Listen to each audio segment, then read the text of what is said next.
আসসালামু আলাইকুম। আপনারা সবাই কেমন আছেন? আশা করি আল্লাহর রহমতে ভালো আছেন। আমি আলহামদুলিল্লাহ অনেক ভালো আছি। তো আজকে আপনাদেরকে খুবই লোভনীয় একটি রেসিপি দেখাবো।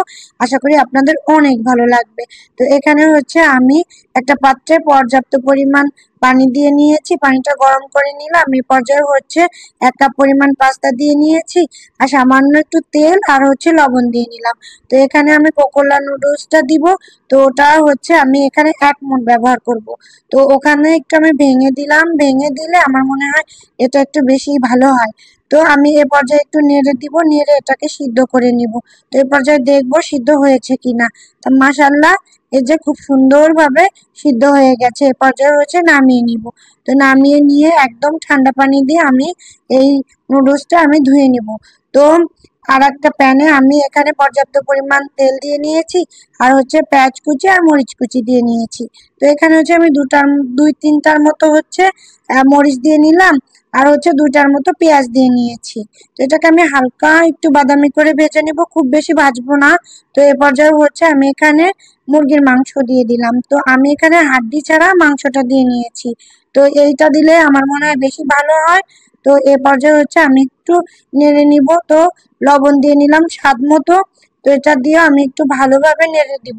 এ পর্যায়ে কিন্তু আমার জালটা মানে লো ফ্লেমে আছে। তো এ পর্যায়ে হচ্ছে যে আমি যে মশলাটা, এই নুডলসের যে মশলাটা, ওটা আমি অর্ধেকটা এখানে দিয়ে নিব। তো এটা দিয়ে আমি একটু ভালোভাবে নেড়ে দিব। তো দেখতে পাচ্ছেন সুন্দরভাবে সিদ্ধ হয়ে গেছে আমার মাংসটা।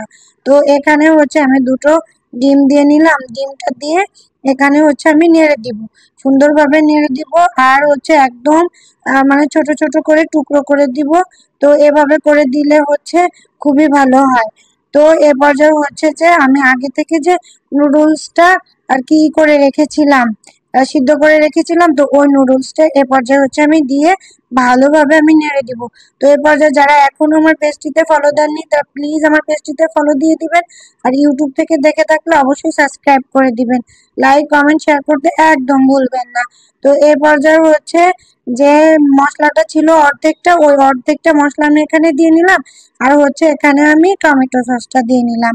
তো এটাকে আমি দিয়ে ভালোভাবে নেড়ে দিব। এভাবে করে রান্না করে খেলে মাশাআল্লাহ অসম্ভব মজা হয় এই খাবারটা খেতে। এটা হচ্ছে আমি পাস্তা নুডলস রান্না করলাম।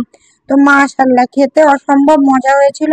আপনারা অবশ্যই এভাবে একদিন ট্রাই করে দেখবেন, আশা করি অনেক ভালো লাগবে। আর আপনারা কে কোথা থেকে দেখছেন অবশ্যই কমেন্টে জানাবেন। তো এ পর্যায়ে হচ্ছে নামিয়ে নিলে রেডি পাস্তা নুডলস রেসিপি। আপনাদের যদি একটু হলেও ভালো লেগে থাকে অবশ্যই শেয়ার করে আমার পাশে থাকবেন। সবাই ভালো থাকবেন, আমার জন্য দোয়া করবেন। আজ এই পর্যন্ত, আল্লাহ হাফেজ।